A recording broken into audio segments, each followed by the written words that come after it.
To 35 kilometers above Earth's surface, a gas called ozone surrounds the planet.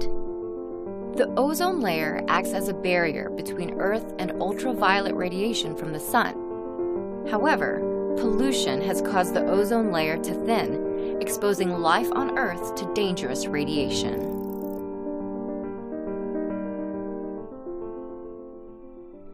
Earth's atmosphere is made up of 6 layers. The second layer, called the stratosphere, contains the ozone layer. The ozone layer acts as Earth's sunscreen, absorbing about 98% of damaging ultraviolet or UV light. But the ozone layer has gotten thinner. Chemicals called chlorofluorocarbons, or CFCs, are the primary culprits in ozone layer breakdown.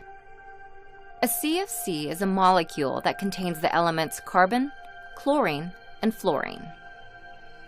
CFCs are mostly found in refrigerants, aerosols, and plastic products. Ozone layer damage is more like a thin patch, with the thinnest areas near the poles. The ozone layer above the Antarctic, in particular, has been impacted by pollution since the mid-1980s. There, the region's low temperatures speed up the conversion of CFCs to ozone-damaging chlorine. About 90% of CFCs currently in the atmosphere were emitted by industrialized countries in the Northern Hemisphere.